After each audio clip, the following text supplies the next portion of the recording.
The City of Soundsville is the name of this podcast, and as always, I am your host, Shadow Streak, and joined by me is... RJ. Yep, that's him. That's the guy. My voice is the a little one. shot, so I'm gonna sound like this. So is mine. So now we're talking like this for some reason. So I'm gonna sound like this in the course of the podcast. That sounds pretty cringe. Yeah, so Let's not do this anymore. Yeah, so if anybody just turned off, I don't blame you. Yeah, now that we got rid of the fake fans and only the real fans remain. Now that we got rid of the people who can't tolerate nonsense, let's start the podcast. Yeah, so, RJ, do you have anything exciting to talk about with the beginning of this episode here? Anything whatsoever? No, they're just releasing more merchandise, which, it's cool. They're releasing a him plushie, but, I think it's based on the reboot, but, most people don't notice or care about that, so you have a him plushie if you want that. Official one, which I believe, is it the first one? They didn't make a... I have no idea. I know they made a him Funko back, but that was based on the Yes, reboot. I know that. Oh, you know what? As I found out, there's two him plushies coming out, apparently. There's Yeah, two? I think him merchandise is a bit of like a trend in What's like the the past 3 years. Him merchandise has become like a bigger deal because Well, what's the difference between the two? one is by Kid Robot and one is by Killstar. I really like So why are they releasing two at like the same time? two different companies, two different licensees, which I think I'll look into the But, like, the why, Killstar though? one. That looks pretty cool. But like, why though? I don't know why. I'm not sure if that's good for business, but hey. I don't think that Yeah. it And I think is, they're but I don't know. I for believe sure. Killstar is creating like Powerpuff plushies too to go along with it. But they're dark. they're like I don't know. They're dark. They're dark. I don't know how to describe it. They're like alternative. They're like goth Powerpuffs or whatever. Okay. They all look kind of pissed off. Interesting. I'm gonna Alright. send you this. This is actually okay. This is pretty interesting. This is pretty interesting. They have new graphics for their t-shirts that look pretty cool. So this is Powerpuff Okay. merch for the Scene Kid. Mm-hmm. Pretty cool. Get a load of this. Good work, guys. And I Pulling believe it this up is right all now. this all has to be official, no? That's what it seems like they've been doing with like Powerpuff merchandise. Like they've been like letting smaller companies try stuff with it. I like the mug. The mug is cool. Yeah, it's very nice. It's pretty creative. But yeah, like I like letting small companies like take on Powerpuff merch. I think sometimes you might get some interesting things out of that. So I quite like that. I like what they're doing. I approve of it. Very interesting. I am bad. I am evil. I am Mojo Jojo. Yeah, that Mojo Jojo front is very cool. Interesting. Okay. Well, there you go. Pricey merchandise. Pricey. Pricey indeed. But yeah, cool. I'm not kidding about Do your that. thing. I hope Killstar's not an evil company. I love you guys. Thank you. Give us some free stuff. Yeah. Do you have any news? No, not particularly. I forget if we said it in the last episode or not, but Multiverses is shutting down. Oh. So Okay.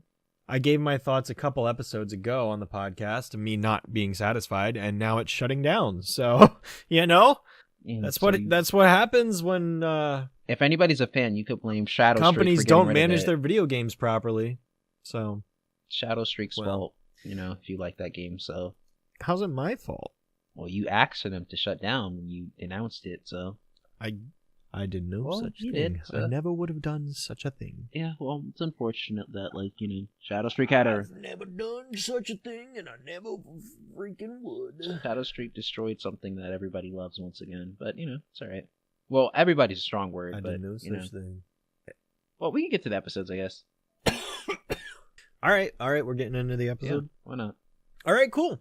Well, continuing on the adventure that is season 2, of the Powerpuff Girls, we are going to be talking about a pretty iconic pairing of the season in Collect Her and Supper Villain, 2 episodes that are both stick out amongst fans as some pretty highly praised episodes. So we're gonna jump right in with the first one, Collect Her, obviously a pun on the word collector. This episode features our I know, it's crazy, right? Did I just blow your Yeah, mind, you RJ? did. Did I just blow That's your insane. 20-something-year-old That's mind? Yeah, I know, crazy. But this episode features our main antagonist of the episode, Lenny Baxter. He's a something or other aged adult nerd character that is obsessed with collecting Powerpuff Girls merchandise, and he ends up collecting all the merchandise in existence, and he seems to not be satisfied with that. His purpose in life being fulfilled seems to be leaving him itching for more. And so whether you want to argue it's an addiction or whatever, something compels him to seek out the Powerpuff Girls themselves, and after a bit he manages to kidnap them and keep them for himself in his collection. The rest of the town catches on that the girls are missing. They find him, and they basically RFB him until he gives up their location, and that's the end of the episode. How do you feel about this episode, RJ? I want to say that I can't relate to Lenny Baxter, or I don't think I'm him at all. I can't relate to liking the Powerpuff Girls. Well, RJ, little did you realize they actually based this episode off of your life. No, that's not true. That's not true. Yeah, they based it on you.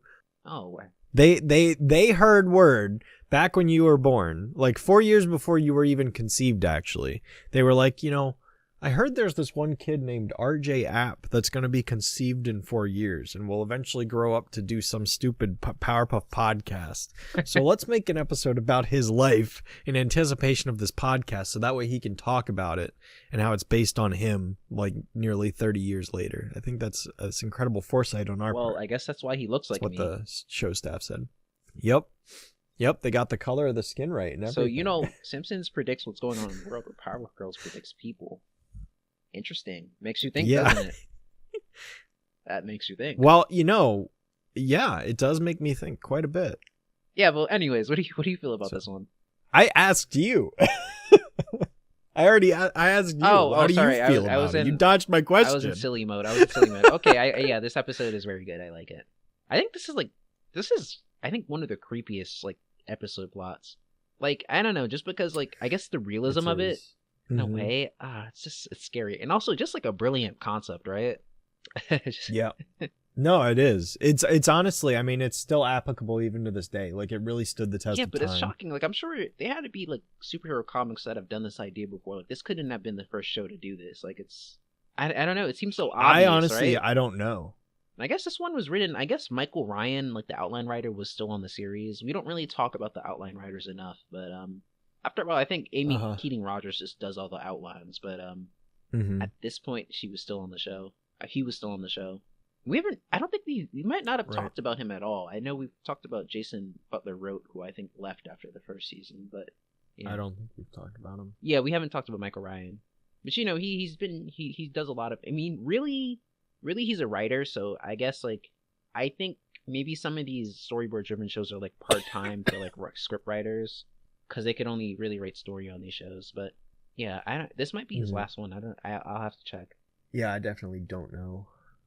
Yeah, and also Lenny Baxter is just a really good Tom Kenny voice. Mm-hmm. He's it's kind of him doing the comic book guy from The Simpsons, but very funny and unique. And yeah, I mean, overall for me, I really like this episode. Again, I think it's pretty applicable, and it's still it still goes to show even to this day. I mean. Yes, is he an archetype? Yes. Is he a stereotype? Yes. But people like him still exist. They do exist, and they are out there. I've seen them in person. So, it's kind of like Lenny Baxter, and it's kind of crazy because he's basically become an icon for the typical online, chronically online nerd stereotype person that a lot of people will just kind of refer to.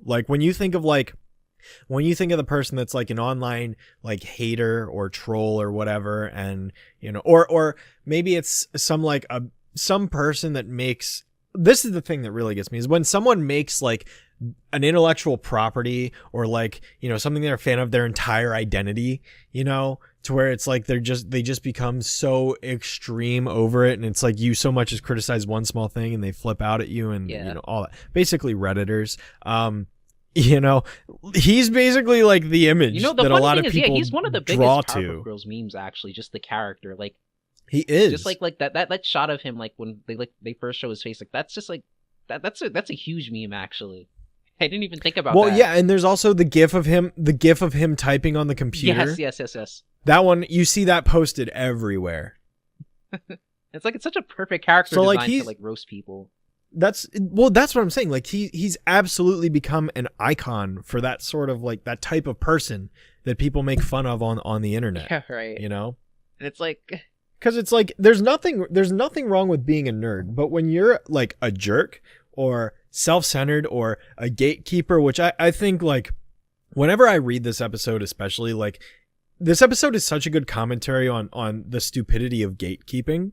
Like people who will gatekeep like fans from enjoying something. And the professor's whole monologue at the end is basically like, you shouldn't, restrict this thing to yourself. A true fan and, a true fan wants them to be free and blah, blah, blah. And it's like, yeah, I mean, like he has a point, and it's like, is it overly patriotic for some reason? Yeah, I think that's a little goofy. I like that. But like, at the end of I like it. It's silly. But at the end of the day, I mean, it's just funny how it's like, I feel like it's more relevant today than it would have been back then. Because like when I think about the context of back then, the internet, yes, it was very much in its infancy. Like it had been around for a little bit and forums did exist and that sort of thing.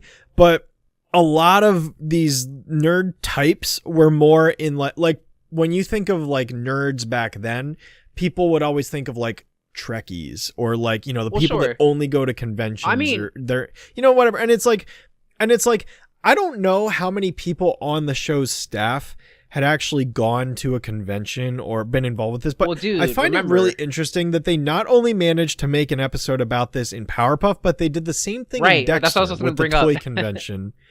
And in Dexter's case, like as a kid, I'd watch both of these episodes all the time, and I never knew what it was in reference to. Like I had never been to a convention as a kid, and it's like, the only way I understood toys as a kid was like, oh yeah, they're meant to be played with. There's this whole, and this is also why I didn't understand the villain in Toy Story 2, because I, as a child, had no concept of the fact that there was this entire other facet of toys with like collectors and it being like this high, this expensive hobby that people and all that stuff. So it was completely lost on me.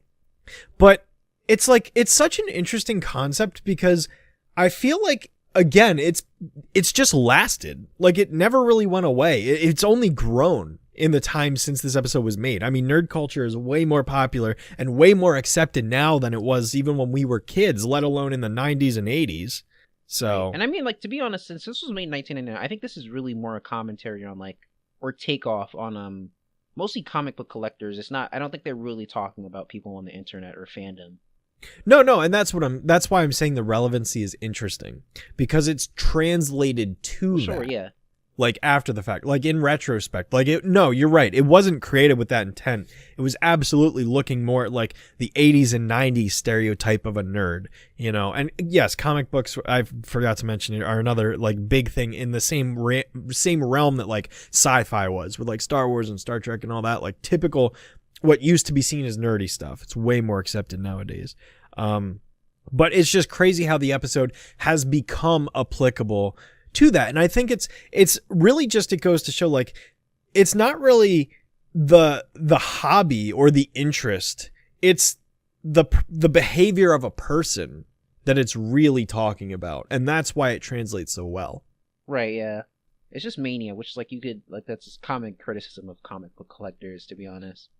Yeah, and it's like, I mean, like there is something to be said about the addiction of collecting, because hoarding is a very real issue that people deal with, and there is something inherently addictive with the way a lot of these companies in media and entertainment try to capitalize on people's inherent greed and desire to have all of something. I mean, you can see it in anywhere, and it's trading cards is an excellent example, because you got to collect them all, that whole thing. I mean, Foster's did an episode on the baseball cards or whatever. Get it.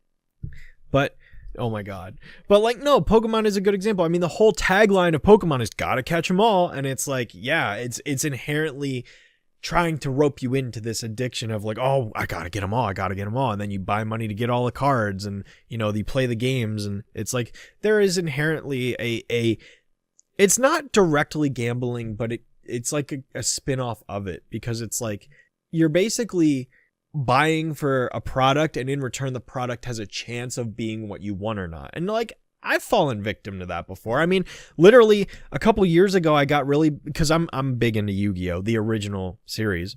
A couple years ago, I saw in a store once they were selling lanyards of Yu-Gi-Oh! And there were like 8 different lanyards, and it was like, the 3 Egyptian gods, Dark Magician, Blue Eyes Ultimate, Dark Magician Girl, and Red Eyes. And it was like collect all 8. And I was like, well, yeah, I could use a lanyard. Sure, why not? And I got one. And I think it was Dark Magician Girl. And I was like, okay, cool.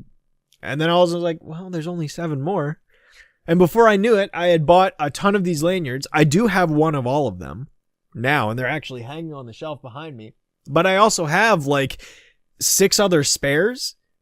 And honestly, I think 8 out of 14, like 14 attempts to get all 8, it's pretty good. But I have like 6 spare lanyards that I'm just never going to do anything with because I fell victim to it. Just the impulse and the desire to be like, oh, I really like Yu-Gi-Oh! I want all of them, And it sort of translates to Lenny's character here where he's like, clearly it's a hobby. He invests a lot of time into it. And I love it because it's like this concept translates to so many things because it's like you can make not just with collecting, but it's like imagine how you feel after you finish a TV show that you've invested so much time into, like a 6 to 8 season TV show. It's super, you super invested, and then you finish it and you're like, man, now what do I do? Like, there's so many different ways that you can kind of apply ideas to what this episode presents, which I think is really cool.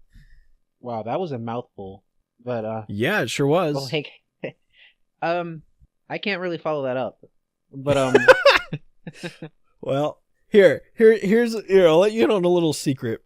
The reason why I have so much to say about this episode that's like a little bit deeper is because I just wrote my script on this episode for my season 2 video yesterday. Okay. So I just wrote it. I've already sat down and I spent like the hour and a half to 2 hours analyzing it, thinking about it, talking about it, writing my whole video script. So like I'm basically just regurgitating what will be said in that video. So if you listen to this podcast, congratulations. You just got a sneak peek to what I'm going to say when we get to that. But nice. Not to date this podcast or anything, but oh well, here we are. Well, so go watch my video if it's out. 2 things, right? I now I remember one I wanted to say. Well, 2 things, like, right, like, yeah, they use something to roast people on the internet, but also like they're kind of stabbed fans of this show in the back too, because anybody who posts a collection of like Powerpuff Girls merchandise is compared to him. I always feel bad whenever that happens. Yes. I was like, oh, like that hurts. That's not nice. But yeah, I think it's unfortunate, but it's like it's also unavoidable. It's unavoidable. I think that's just it's a small, like, is it a small issue? Yeah, it kind of sucks. Like, people shouldn't do that, but like honestly, I just think the greatness of the episode outweighs. Like, it's a small price to pay. It's unfortunate for the greatness of this. It's unfortunate. It's kind of funny though. Unfortunately. Yeah, but it's like because the thing is like the episode. Like, this is the thing. So there's nothing inherently wrong with collecting something and being a big fan. For example, I'm literally looking at so behind my computer monitor while I record this, I have a huge 3 shelves just right next to each other, just stuffed full of Lego sets. I love Legos. I collect Legos like crazy. I got back into it 3 years ago. And I've just collected sets like crazy. They're so cool. I love them. They're really fun to build, and it's like a really cool hobby. Super expensive though. But the point I'm getting at is there's nothing inherently wrong with collecting something and being a fan of something. It's just, it's your attitude about it. And it's like, the people that do that sort of thing that you mentioned, RJ, are the people that that's just kind of a surface level thing to just automatically jump to that conclusion. Really, if you're polite and if you're just a good person, nobody should be judging you for being a fan of something. You could own a lot. It just depends on the person. Yeah. It depends on the person, because once you become a self-absorbed, self-centered, egotistical, whatever adjective you want to use, once you become selfish and you don't respect other people or you don't respect what you're a fan of or whatever, then you deserve to get dunked on, because it's like just be nice. It's like being a fan to the point where you're yelling at a show's writers because you don't like the episodes. It's just it's it kind of it's are you really a fan? Yeah. That's kind of the end of this episode, right? And the last thing I wanted to say is it's very interesting because they're having a lot of there's a lot of made up Powerpuff Girls merchandise in this. What's interesting is that I don't think this is really a commentary on the show's popularity. It's almost predicting the show's popularity in a way.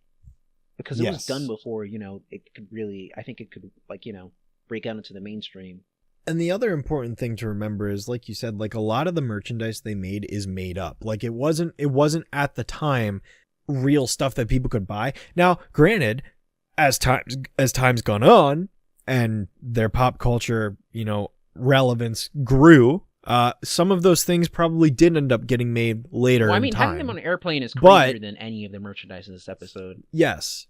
It is, but it's like, I do appreciate and respect the writers, and they mentioned this in the DVD documentary. Like, I respect the fact that, like, they deliberately chose to make things that, when the episode was created, did not exist, so as to not encourage the commercialism of it. Well, I mean, I think actually legally you have to do that, but I'm not against that at all. Because I think that there's rules. 80s cartoon there's rules about I think because of the 80s, there's rules about like advertising. And also, I think it's also a thing, too, like, you might not be able, I mean, this is, I think, at the time, I don't know about now, but, like if Pokemon was airing, I don't think you were able to put an ad for Pokemon products in the show. So, like, Pokemon products had to be advertised during, like, Animaniacs and not Pokemon. There's just, like, because of the 80s, there were all these rules, I guess from pressure from parent groups and stuff like that, and the FCC about advertising to children, so I think, legally, you can't put the actual, like, Powerpuff Girls dolls in this episode. And you get they have like they have a Bubble Spit-Slot fountain. I love the Blossom I'm So Smart encyclopedia set. The meat packaging is hilarious. Yep. Mm-hmm. Yeah, it's pretty fun, just the sheer creativity that's in the concepts. And there are pinatas very soon. Like, that's not a crazy idea. Uh-huh. I definitely want the Buttercup Beat You Up boxing gloves. Oh my god. And yeah, but like, I think, to be honest, I think the episode they did later in season 4 to knock it off, I think that's the real commentary on the show's popularity, because they made that way later. I think like this aired in August of 1999, and I think some of the products were really starting to come out. I think the peak was probably like 2000 or 2001, to be honest, with the phenomenon. And no, I mean, the show definitely, and the show definitely took a year or two to get off the ground. And this was like, I mean, I think it went to market pretty fast, but like, just considering that this aired in August, it meant like it was written earlier, so I don't know if the show had like so much impact by the time it was created. So I think like as season 2 was premiering, like, I think that's when the products probably just started coming out. Which, again, I think I don't know if we'll ever see that again, because like Powerpuff Girls went to like, it got merchandising pretty quickly. Because I think nowadays, like I remember seeing like once like the Amazing World of Gumball like merchandise for it in like Party City, and I was like, that's weird. I think it was like the first piece of merchandising I saw for that show, and like that show was on the air for like 5 years at this point. I was like, really? Like, I was just like, that's interesting. Like, they're just now doing that. And I think that's how, like, because I think like companies are so scared to take a chance on things that like that's how long stuff takes now. Like, stuff has to be like really proven to get merchandise. But like Powerpuff like pretty much had merchandise like, pretty close to the series airing, to be honest. Because I'm sure I think they even had some T-shirts like, like by 1998. So I think like this show actually blew up fairly fast. I'd say I would honestly say it was a hit right out of the gate. But I think the peak was definitely like 2000 or 2001. Mm-hmm. But yeah, Powerpuff predicts again. I just have to say that yeah. What were you saying? No, you go ahead. I was just like jumping in, like I just, that whole sequence in the beginning of the episode where he's going to the toy store. It's just like, it's conceptually, it's just, I think that's hilarious. Like he's that much of a creep. The way they're playing him is hilarious. I mean, even the guy stocking the shelves is like, okay, all right, just backing off, like. Yeah, it's like, please, go ahead. Like, it's kind of implied that he does this every day. Yeah. I just really love how they just play him up as a horror villain. It's just like, yeah, I just get so many laughs from him, like flying around and pretending to be the Powerpuff Girls. Mm-hmm. Right. So weird.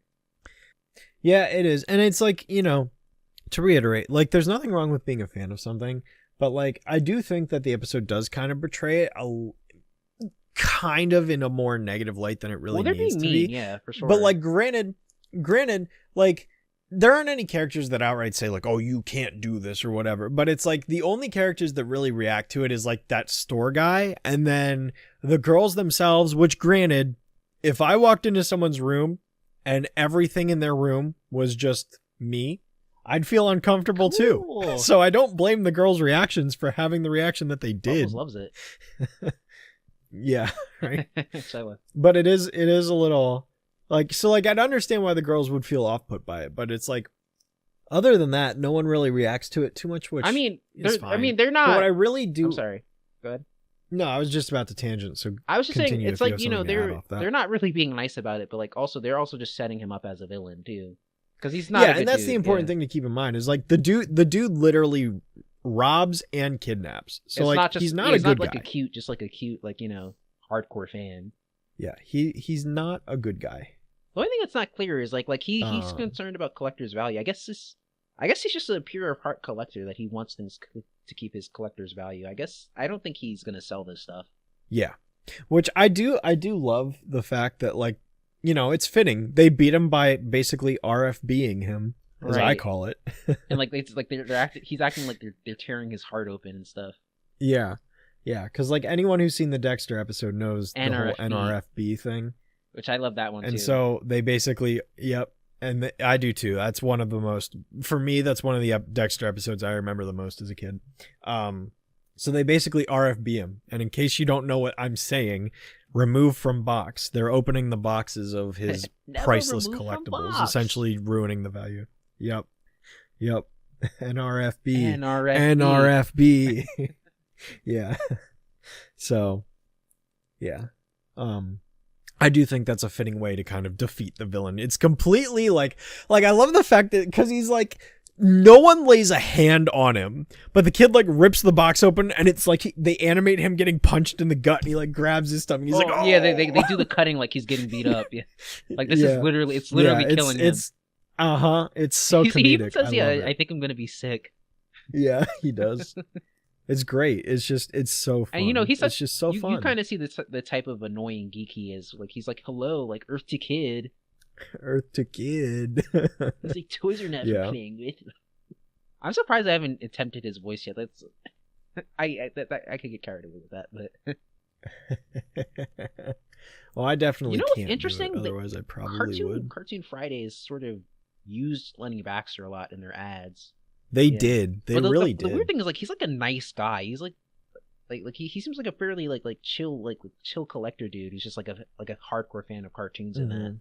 Like I like him in those. He's like he's a creepy jerk in this. Yeah. Well, yeah, he learned his lesson. Yeah. You know, he learned his lesson. He realized, okay, yeah, you know. Like you check those commercials out because like that's not like that's almost a different character. Like that's just a nice guy.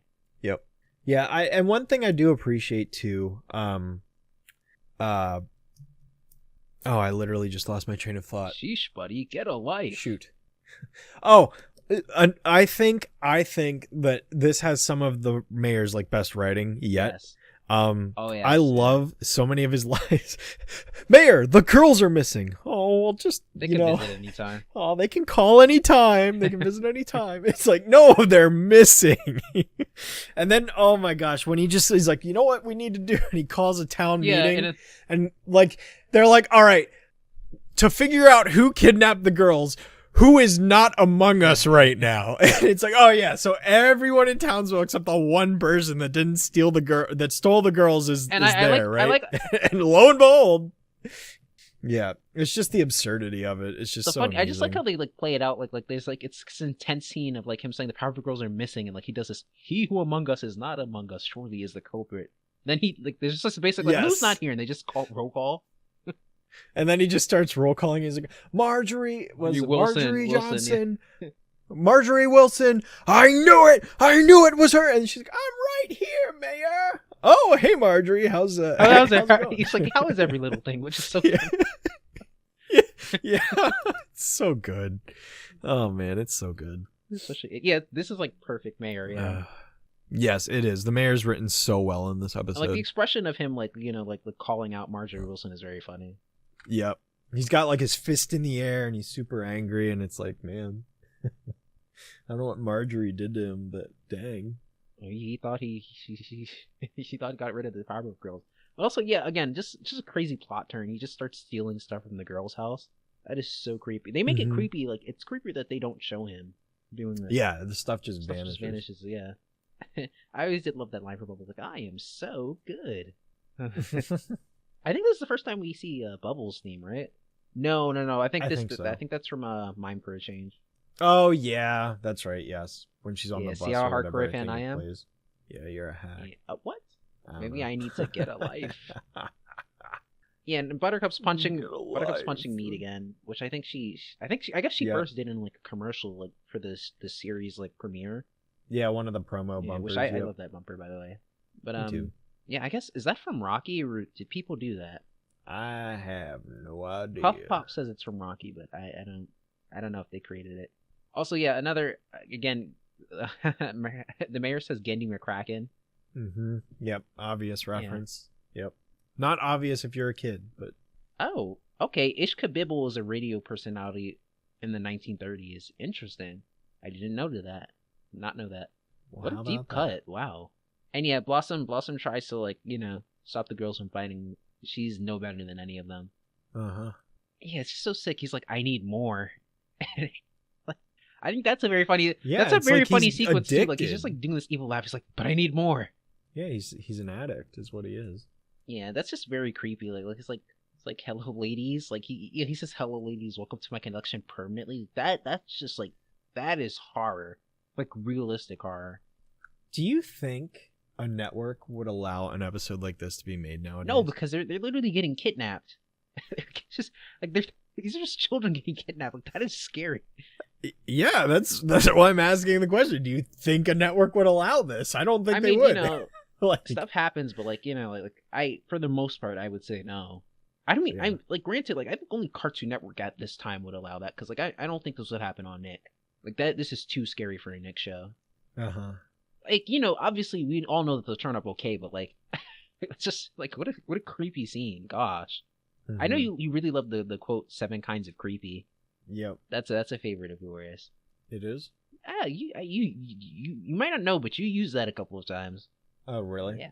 I guess I must have just subconsciously. I don't know why, but I really like Color Me Green and Paint. What was it like Paint Me Green and Call Me Frankenstein or something? Yeah. Hey, they're on to me. Something like that. And I have to say like there's like when they come in like the people of Townsville break into the house like there's like this pan of like these models of the townspeople. I think like that is one of like my favorite like designs of the whole show. Like I just love this sequel. I love that pan so much. Uh-huh. There's this guy like Uh-huh. there's this dude with like his fists raised and he just looks like he wants to beat the crap out of Lenny.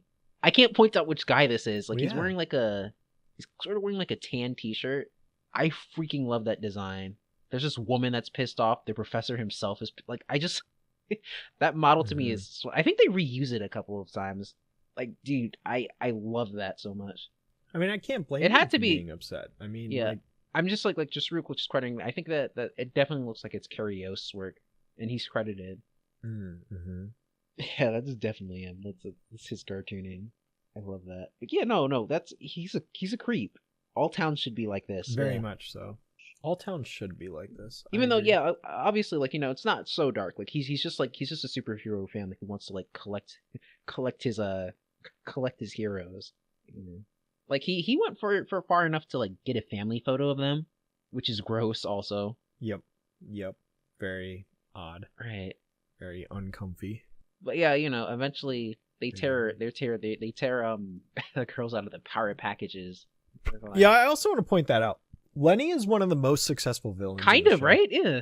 Like nobody could find them. Like that. Come on, like that.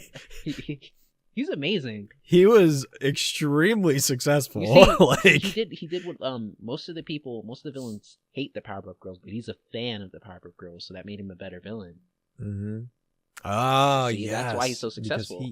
Yeah. Princess Yep, is yep, kind of a yep. fan, but she's too much of a hater, Yeah, she is a hater. and she's stupid And, and dumb. dumb. Yeah, Because she's 'Cause she's stupid. Stupid. I forgot about that. Thank you for reintroducing me to that. Cause You're welcome. I like to eat gooey paste. Cause I'm Gooey stupid. paste. Because I'm stupid. So I also just love the line where he's Yeah. like looks like you're no match for my power packages. Yeah. All in all, like, collect her. It's a really solid And I think episode. my favorite It's- moment might be when he's like having Buttercup beat him up. Like you think Buttercup is about to kick his butt, And then yeah. it's a puppet. Yep. Yeah, this is a very good one, and I think they credit all of Townsville for saving them, which I love that ending. like I think he sells it like toys. He says collect them all. Yep.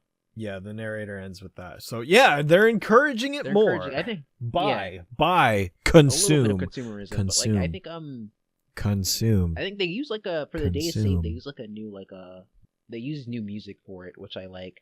I like a lot. So thank you, Jim Venable. Thanks, and I Jim. would. How many of these people did they create toys for? The talking. You actually, you know what? The main characters of Townsville had toys. This is Talking Dog got a set. Sega Toys, I think, in 2001. It's Japan exclusive, but like they released it set, so it has the mayor, it has Miss Keen, it has the talking dog, so they got those things covered. All right, so now to the second one. Yep. All right. So yeah, that does it for Collect Her. So moving on, we've got the next episode of the pairing, Supper Villain. This episode features the main character Harold Smith, a middle-aged working-class dad who grows bored with his everyday lifestyle and ends up wanting to become a supervillain himself. After many days of working on his suit in the basement and a coincidental meeting of the girls and the professor coming over for dinner, Harold decides to put his plan into action and basically melt the professor's head clear off his shoulders. That's for starters. And begin his career as a supervillain, yes, and that's for starters. And hilarity ensues. Yes, it does. Another iconic episode of the entire series. What a great half hour, gosh. I didn't even think about it. That's what I'm saying. Like, I don't, like, this isn't, it's not my personal favorite half hour, but like, in terms of the season so strong, and the series, like, this is one of the most iconic. Because both episodes are like standout. This is like the most favorites. iconic. I mean, not. I didn't mean most iconic. One of the most iconic episodes, probably. Yeah, yeah. I mean, this episode. I mean, there's a very, very, very popular meme from this episode. I mean, it's sort of the most quotable one. It really is. I mean, I can't think of too many. I mean, there's a couple others, but I can't think of too many other Powerpuff like quotes or memes that would be. Wait, as you big said as this which one is the meme? Because I've seen this episode memed in different ways. Eat your pea, Professor. Eat your pea. Oh, that's right. That's right. That's early YouTube history, kind of. Yes. Yep. It's one of the biggest memes of the show. Oh my gosh. I mean, I still see it get posted. I mean, between all the YouTube like poops and the Sparta remixes and or whatever it is, and then there's the 10-hour loop of the professor just chewing for 10 hours. Yeah, right. Like, yeah, it's been like crazy. Yeah, like also, yeah, I'm glad we got to this episode because like the vocal performances on this are really fun. I think actually most of the family from Dexter is doing this. Yes, everyone except for Kat Cressida is whoever plays Julie, the daughter. Well, Julie is Katsushi doing doubling, which is interesting because Katsushi was originally Bubbles and Miss Keen, which Katsushi will be fine. She was in plenty of shows at this time. Yeah, yeah. And yeah, her performance is just amazing. I love, like, I guess I'm glad she's here. Yeah, Katsushi is just, like, I think, actually one of my favorites in that, like, especially in this area of voice acting. Like, all of her performances are just, like, above and beyond. Mm-hmm. It's really, like, I love Dexter's mom. It's just such a, like, a funny and, like, specific vocal performance. And, like she really gets to go crazy as this. And the little girl, like such a quotable line. It's like, does anybody want to play jacks after dinner? She says it, like, the same. Yeah. Like the same inflection. She says it like 5 times in the episode. Like, yeah, she just like, I just love it's such a funny joke that little girl just has no personality. Like, she's so average. Yes. And then yeah, one of the best. We get to finally talk about Christine Kavanagh in this. Uh-huh. Yeah, well, she hasn't been in an episode before this, but like, yeah, she's Bloodsmith. It's just like God, like I don't know, like that's a really unique voice actor because like I don't think anybody could really perfectly replicate her performances. She has a specific like texture and like comedic timing that's really like unlike anything. Like Bloodsmith, like I love Bloodsmith. Like just like I hate you. Like no one understands me. Yeah. Like this family stinks. And I know, yeah, you already talked about you love the quote and like because there's a sequel to this. Spoiler alert if you don't already know. Where Bloodsmith is like, you know what? I hate everything. I hate everything. Yeah, she also does Bunny, so like, she does a lot of fun stuff in season 2 of the show. Like she's already amazing as Dexter, but like, she just nailed these like these bit parts. Yeah. I mean, obviously if you didn't know, she passed a couple of years ago, I believe like 2015 maybe. I think it was like 2014. Yeah, I think you're right. But she hasn't been in the industry since like 2001, to personal reasons. Yeah. But yeah, very, she'll be remembered fondly because her performances are really good. And Jeff Bennett is Jeff Bennett is Harold. Jeff Bennett is Harold. Yeah. Yeah. And he's sort of just doing like a milquetoast voice. Yeah, Jeff Bennett does such a good job. Yeah, he does. You really love like the middle of the episode where he just starts going like he just starts becoming weird. Like he's just like, Mm-hmm. I love one of my favorite line reads like, "For crying out loud, Marianne." That's my favorite line of the whole That is episode, and I quote that line in my everyday It is so- life. Like when I get frustrated with something, I literally I'll get frustrated. I'll be like, Out "For loud, crying out Marianne." loud, Marianne!" And like I'll say that to like other people, and they'll be like, Ooh, "Who's Marianne. I what?" also just like he just does Who's this sound Marianne? I don't What want to the repeat with like his tongue. He's like, "Goodbye, Professor Head." And then he does like the Yeah. that So noise. stupid. Yeah. It's great. Just It's like great. swallow it. So good. So yeah, also the narrator. Who wants dessert? I do.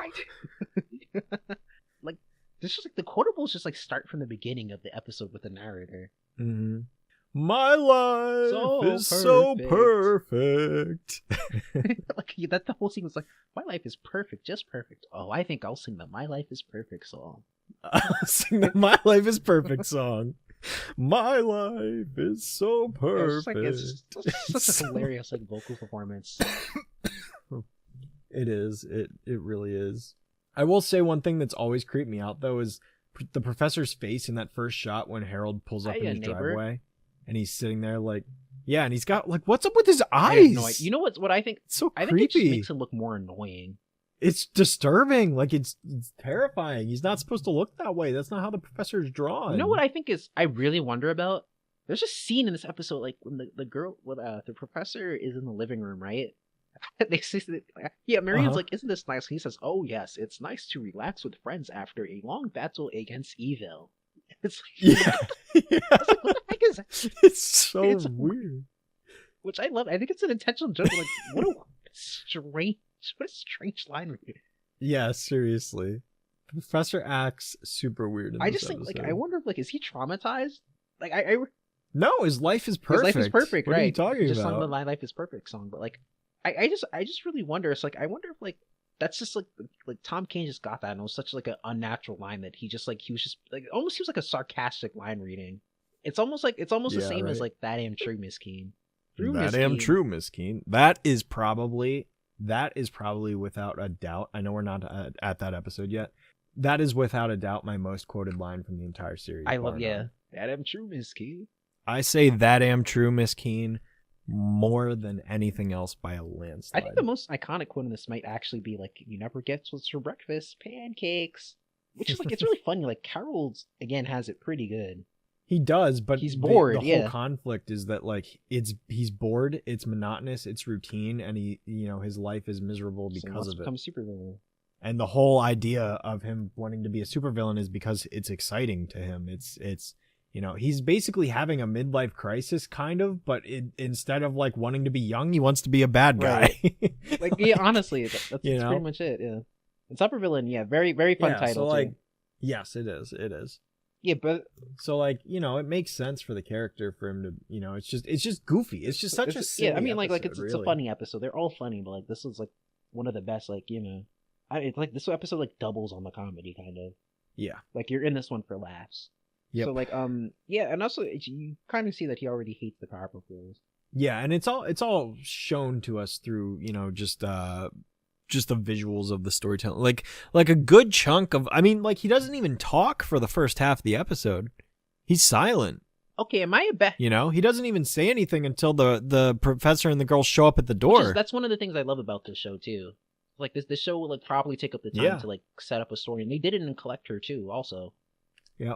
Like it's not like they're afraid that kids will turn the show off. But this one even more so because it's like, yeah. And also, am I a bad fan, or is this the first appearance of Stanley Whitfield? I'm pretty sure he was. I don't think we've seen him before. Hang on. I'm thinking. Was he in season 1? I don't know. Well, if we say this, like, it would be very embarrassing if he was in season 1. Luckily, I have the power of the internet at my fingertip. I don't know, man. I think I don't think we even saw it. No, his first appearance is Supper. Yeah, wow. So is Dave Smith responsible for Supervillain? Yeah. By the way, credit to Dave Smith. Like Dave, I think Amy Keating Rogers just wrote the outline, but like David Smith has become a.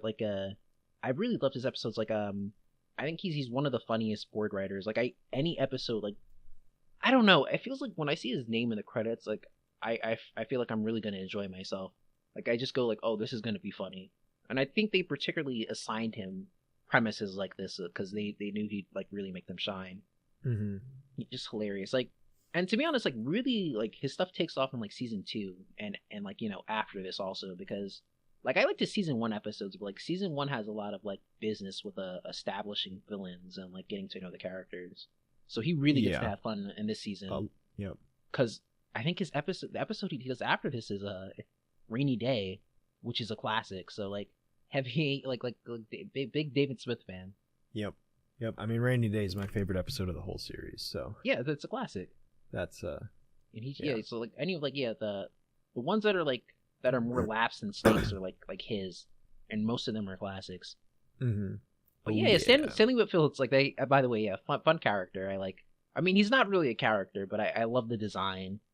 He's a minor recurring character. You know? He's like Perch Perkins from SpongeBob. You know, like he's there from time to time. But I want them to use Stanley Whitfield all the time because sometimes they use a woman, and like you're not Stanley Whitfield, and it's just a fun like Tom Kane voice. Like I'm Stanley Whitfield. Isn't it? Did you say Tom Kenny? Tom Kane. It's Tom Kane voice. Tom Kenny does the police Kenny. officer. I was like, yes. And it's like the girls are like a very sad week in like the Utonian family, of course. Yeah, maybe that's why the professor. That's what I was saying. Girls were like held hostage. That's what I was saying. I was like, days. is he traumatized? Is that's why he's speaking like that?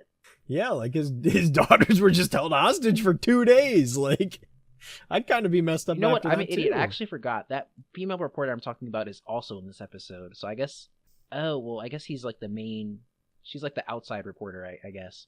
Sometimes I don't know. I prefer Stanley Whitfield. Sorry, but that's that's. Well, I'm glad you had that little internal. I don't know her debate with name. yourself. I'm glad you. Got I don't to a remember. I don't know if conclusion the character has a name. I think she does, but yeah, it's a Tara Strong doing like I guess like a Spanish accent. It's not really offensive though. Yeah. but like the whole sequence is fun of like like Mojo like holds the Powerpuff Girls hostage and like Harold Smith is just very happy. Yeah, like he's literally giddy. I relate it to like it's like he's watching a sports game, whereas like his team is winning, except it's Mojo holding innocent and people it's like hostage. He's so giddy and like the music at the town the music capital is happy and like it's like this is a grim day for Townsville. Yeah, and he does this little he bunches his hands up with the newspaper and he's like all giddy and smiling and it's like what the heck? Such a funny scene, yeah.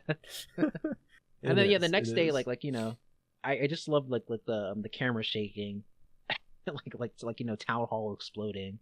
Mm-hmm. And, yeah, the mayor is safe and Mojo is captured. I love that, and I'm just saying this because I like the line, "Thank you, Powerpuff Girls, bless your huge little heads."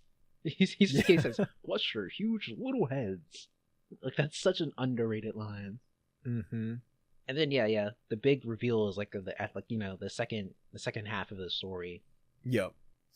And where he basically just goes full super. And you kind of see how Marianne like really is. Like she sort of has like a crazy side. She sort of like I guess wears the pants in this marriage, as they would say. Yeah, but like it's always just amusing to me. It's like the number one thing she cares about is like, you're not going to ruin my dinner. That's all she cares about. I've worked really hard on this dinner. That's all she cares about. She's not going to do anything about her husband threatening to shoot this man in the head right in front of them in their friggin' living room. It's like, no, that's fine, but you can't ruin my dinner. Funny. It's like you think this is average family. They're also just they're really just really weird and crazy and obsessive. Like she's not actually that normal, and like no, she's not. I really, you know what? There was some celebrity that like people were making fun of, and they said she looks like Miss Smith, and I remember that was a meme going around for a while. It's a pretty hateable celebrity, so it was deserved. But like, gosh, it was. Okay. I wish I could remember this. For the life of me, I wish I could remember who that was. Yeah, I'm sorry. It's just like it's such a funny design too. Like she just has like a really.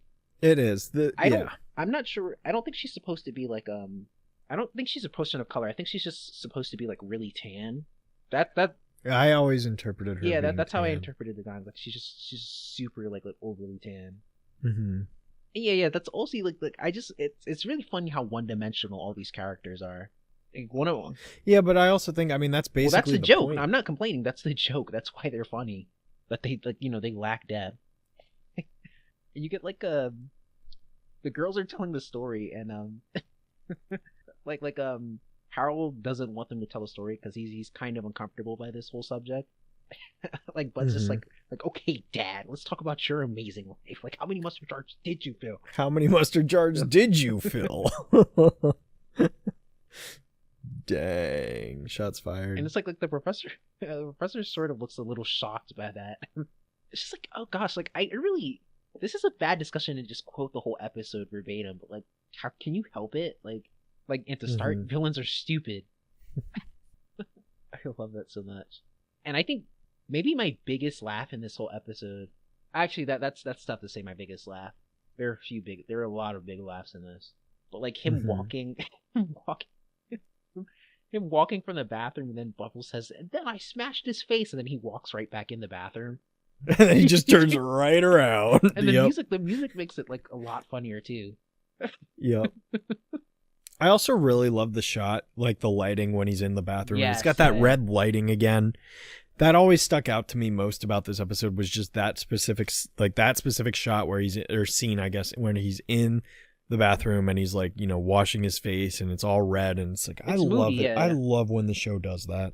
Because it honestly reminds me of those photo developing rooms. Where like when you develop photos, more so back in the day before things were digital. Yeah, and you'd have to go into like a red light room because you didn't want the crystals in the photograph being ruined by not by real, but by unfiltered light. Because I remember when I was in high school, my high school had a room like that because there were photography classes and whatever. Like, that you could take. And so one of the classes you actually got to like take real photographs and then go into that room and develop them. And you got to do the whole process. It was really cool. So I always think about that when I see that scene in this episode, because it's just has a very similar, and again, like kind of atmosphere. Once again, it also shows like the uniqueness of the show's art direction. Because like, yeah, if you're trying to communicate a darkly lit bathroom, which it does somehow, like you usually use like blues and grays, but like they use red. And it communicates it, and it also makes it kind of shows you the tension that he's feeling. Yes. So very, very, very well done. That's a good point. I didn't even consider the fact that the red absolutely could reflect that. Like, and the bathroom still looks tense, like stressful. You can still somehow tell that like the lights aren't on in the bathroom. Really. It's dimly lit. Like that's brilliant. Yeah, very well done. One weird thing about this is I think it's a mistake. I'm pretty sure is like that. Like when Harold says, "Oh, really?" Then, like, do you remember like the whites in the girl's eyes? Kind of funny unintentionally, but like very strange. But yeah, I love like the lame model of Harold. Like when they're his villain. Yeah, I really do like his villain outfit. Like it's like what? It's like a full body pajama. It's like pajamas with like a towel for a cape, rubber gloves, a little sparkler thing on his head. Goggles, the man with the sparkler, like especially because like when you see him run into the bathroom in the beginning, like it plays it up. It's like, oh yeah, he's hammering, he's sawing, he's doing all these crazy, like all these really loud construction noises, and then he comes out and he's wearing that, and it's like, oh man, I mean, the funny thing is, you talk about like a midlife crisis. It's kind of like that's kind of a trope of midlife crisis. Like like you're just like escaping, you're trying to get away from your family, escaping to like your little projects or something. So like maybe you'll redo the car, maybe you'll get a new car. Well, like his version was creating a super suit. Yeah. Yep. Where's my super suit? Yeah. Yep. Quite similar to Powerpuff Girls, Incredibles in a way, right? Yeah. My favorite Pixar movie, and I guess that's why. It is my favorite Pixar movie as well. I love The Incredibles. It's very, very similar. I remember seeing The Incredibles in theaters. Really? Nice. Yeah. I can remember all the way as far back as Monsters, Inc. I can't remember. My parents say they took me to see Toy Story 2, but I can't remember it. But I remember seeing Monsters. My parents took me to see Monsters Inc. in theaters 4 different times. You can only imagine how satisfying that was. I think it was 4. Maybe it was 6. Yeah. I forget. It might have been 6 times. I don't remember. All I know is Monsters Inc. is the movie I've seen in theaters more than any other movie. Not a bad one. Because aside from Monsters Inc., every other movie I've seen in theaters that I would have seen more than once, I've seen twice. Wow. So Like I saw Force Awakens Okay. twice. You know, I saw Infinity War twice. Like there's certain movies I've seen twice, but like no, at the end of the day, beyond 2, the only movie I've seen more than that is Monsters Inc. I saw it like 4 or 6. I can't remember. I'll have to ask my parents. But they took me all the time as a kid because I always wanted to go see it. So they took me. But I remember as far back as that, I can still remember to this day. Like I remember a lot of the movies I saw as a kid. Not all of them, but a lot of them. So I can remember Monsters Inc. I definitely remember Finding Nemo. I remember Incredibles. I remember Cars. I remember Ratatouille. I remember WALL-E. I remember... Oh, I did not see Up in theaters. I did. That was the first Pixar movie I had missed. And then I saw Toy Story 3. And then I fell off after that. And I saw some of them. Like my parents and I went to see Monsters University. We saw Finding Dory, Incredibles 2. But like a lot of the other ones, like we didn't see Inside Out. We didn't see Brave. We didn't see Coco. Like we skipped a lot of them.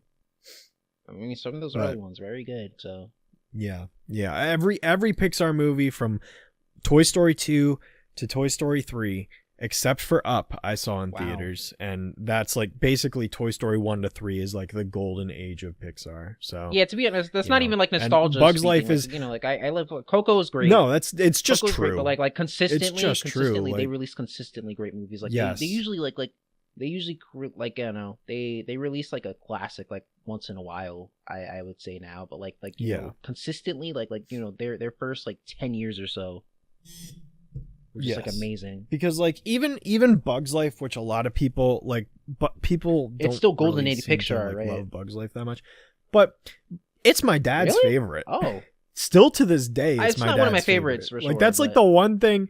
Well, this Pixar is like the one thing animation in my family that everyone outside of me also appreciates, because like my sister never cared, my parents never cared. Like I'm big on animation. I'm big on like, I'm the nerd in the family. I love video games. I love movies. I love TV, all that. And it's like my parents watch TV stuff, but like as far as like animation and video games, like there's no one else in my family but me. I'm all alone on that. The one thing that I had with the rest of my family was Pixar movies.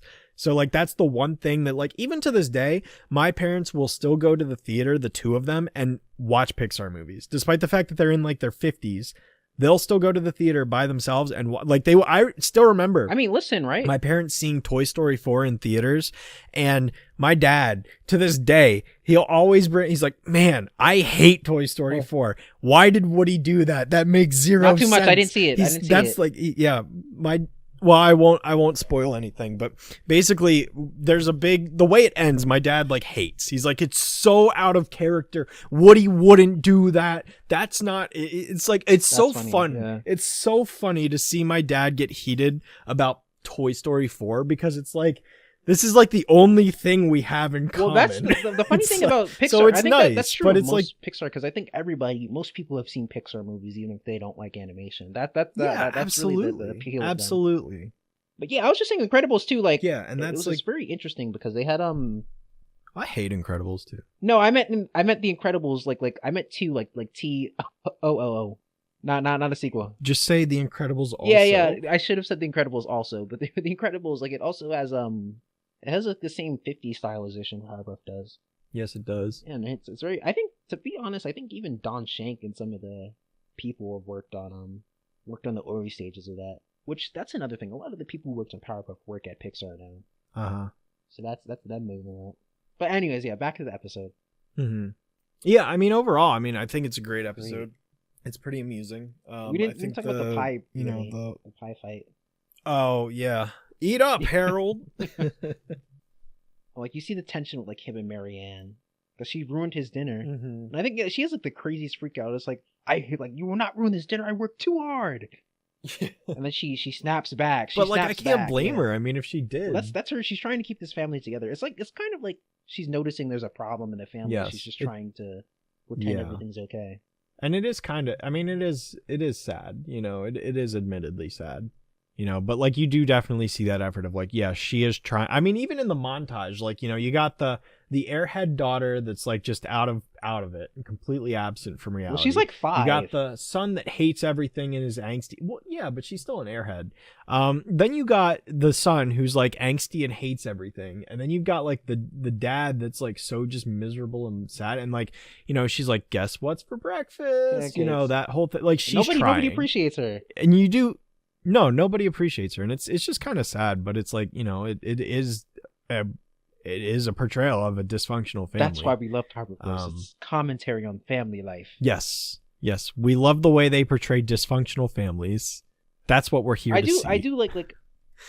I mean, Pie Fight is kind of like a sort of a cheesy comedy trope, but like, there's a lot of things I really do like. Buttercup like getting the kid and saying, "Take that, kin of evil." That's another. Yeah. That's one of my favorite Buttercup lines. And then Bubbles, they're starting to have fun. I just like I love the part where Blossom like to shut up, basically. Well, I love the fact that like Blossom's the one that starts it, and then she comes in and she's like, "Guys, stop! We don't have to do this." And then they all pyre. It's like, Blossom, you're the one that started this. Okay, but like, they went mad. No, I know, but it's I wonder just if it's partially is them just like, you shut up, Blossom. Like that. It seems like the show's writers telling Blossom to just like it's like, you're annoying, because like they throw like a ton of pies on her. Like, I think that's partially funny. Like, they don't really animate it. It's like, it's funnier that they just like they literally just like throw pies on top of her. That sort of just makes it funnier. And yeah, this episode ends very abruptly. Well, I love the way it ends. Like, the police just come in. What's going on here? Yeah. He's got a gun. And that's it. That's it. He's going to jail. That's a fun line to hear in the kids show too. Yep. And yeah, Professor knows that they really messed up the night, but it's not their fault. Yeah, I mean, like, he was literally gonna melt their dad's head off. I don't know if they intended, when they made this, if they intended to make like a sequel to it, because like it could really be either ways. But like it's like looks like evil runs in the family. Yeah, that's so funny. That hilarious that she doesn't comment on her husband going to jail. She said they ruined my dinner. Like, she's just crazy. She's a crazy person. Yeah, no kidding. And the narrator doesn't say the day. It's like, dinner is ruined. Yeah, it's just that is a classic. Yep. Yeah. Both of these episodes and really are. One of the great things about why we love season 2. Gosh, yeah. Oh yeah. I think that's it. We covered everything. All right. Yeah, I think so. All right, cool. Well, let's go ahead and flip on over to our Q&A like we tend to do. Let me see. I'm just gonna pull up my stuff. Let's see if we got anything. We may not have anything. I'm not sure. Embarrassing. We got it. Yeah, I need to just make like a community post or something, like I DM'd you about, and just be like, yeah, we'll just put them all here and whatever. You talk to us here. Oh, here we go. All right, I got one. Oh, this is directed at you. Yeah. Good question. Let's read it. All right. This is from JTechniTJ. Hey RJ, on your redacted account, didn't you post or repost an alternate version of where the girls are standing triumphantly over the Rowdy Rough Boys that's on the ground defeated? What? This is in reference to the episode The Rowdy Rough Boys. Come again? Didn't you post or repost an alternate version of where the girls are standing triumphantly over the Rowdy Rough Boys that's on the ground defeated? On your redacted account. Redacted? On, Yeah, your redacted. Are you talking about the context page? Yeah. Well, nothing happened to it. No, they're asking if you posted or reposted an alternate version of where the girls are standing triumphantly over the Rowdy Rough Boys that's on the ground defeated. I think what they're talking about is, well, 2 people run that account, right? I think the other person who posted, a guy named Matt, he posts, I think, where I really think he's posting is, unless he's talking about some fan art or something, he might be talking about an arcade game. So I remember there's a visual from an arcade game where the girls defeated the Rowdy Rough Boys, and I think that's a slot machine from Japan. I think that might be what you're talking about. I don't think it's an alternate ending. I think they always intended it to end like that. So yeah, if that's I hope hopefully that is what you're talking about. I have no idea, but maybe. Yeah. I think that might be what you saw. If not, it might have been him posting fan art. I don't remember posting anything of that, but I think that's what you're talking about. Nice. It's a pachinko machine. Okay. Well, yeah. I have no idea, so I can't Have you ever seen the contribute, machine? but that's great. Yeah, it's Nope. pretty cool looking. I get it's probably from 2001. I doubt this is still up, but Probably not, but well, if you can find it, send it to me. We got another one. This is from Mitch. They say, finally, the finale of the first season of the City of Soundsville podcast. Thanks so much for the trivia about the bare facts. My daughter watched it as a child on the Birthday Bash VHS, but being very young, she couldn't understand it. The Rowdy Rough Boys are her favorite PBG villains, and when you began talking about their debut episode, she was, now grown up, very excited. In fact, she's looking forward to the first episode of Season 2, Stuck Up, Up, and Away. Nice. Do you think Princess inspired Syndrome? no, but I could see it. I see where you're coming from. Yeah, well, it's kind of ironic considering we were just talking about so parallels funny between Incredibles and Powerpuff Girls. So, and I did not read this comment before we had this podcast recording. I'm just reading it live now. So that's a funny parallel. No, I do relate to that. I don't know that they necessarily. No, I do wonder what if Brown Bird has seen Powerpuff Girls and what he thinks of it, because like again, yeah, pretty similar project. Mm-hmm. Yeah, I don't know. I don't know if she necessarily inspired him. I mean, I think it's possible, but I don't know for sure. They do both have red hair and freckles. Yeah, they do. Interesting. I think it's all coming together. So whatever like crazy person blood runs in their family, maybe they're related. I doubt. I doubt they're based. Maybe on Syndrome's it, but... last name is Morbucks. Oh gosh. Yeah, his name is Syndrome Morbucks. They're actually siblings. Little did we realize. Thankfully, like Syndrome got a lot farther because he's a lot less stupid. Well, that kind of goes without saying. Fair enough. Yeah. Princess, I love Princess. She's funny, Yeah, but she's an idiot like all the other villains. Wow, that's interesting. Yeah. Cool. All right, cool. Well, like always, feel free to leave some comments on our podcast episodes with questions you might want us to answer, and we'll answer them at the end. I'll also probably be making a community post sometime soon to just kind of have a hub of questions where I can just kind of keep them all in one place. I'm not sure yet, but if you want to leave questions or comments on our episodes, feel free. I am working on Powerpuff Girls Season 2. I don't know when it'll be out. It'll be out at some point. I am actively working on it, so it is coming. And yeah, do you have anything else you wanna say at the end of the episode, RJ, or are you good to go? Army. I told you to never quote that in my presence. If you don't know what Monkey Army How is, dare you? I can't help you. You're lucky. Consider yourself blessed and stay away. Stay away, please. Unless you want to search up, you can search up Mojo Jojo Monkey Army song with Cyborg. Or you could just not do that. Monkey. Okay, I'm sorry. Thank you guys. Our podcast is to encourage staying away from that, RJ. Okay, sorry. We're supposed to be talking about the original here, not the cursed other thing that exists. Sometimes go, so it's kind of different. Okay, anyways, yes, thank you. Good episode. Good show, everybody. Good show. All right. Good show. Well, thanks for ruining the end of this episode, RJ. Thank you very much. It's so appreciated. You ruined everything. As Good always. job. I hope you're proud of yourself. Okay, good. All right. Well, yeah. So next time we will be talking about Season 2, Episode 3, the pairing of Birthday Bash and Too Poop to Puff. So stay tuned for that, and we'll see you guys in the next episode. And so, for the very first time, the day is saved. Thanks to the citizens of Townsville. Collect 'em all.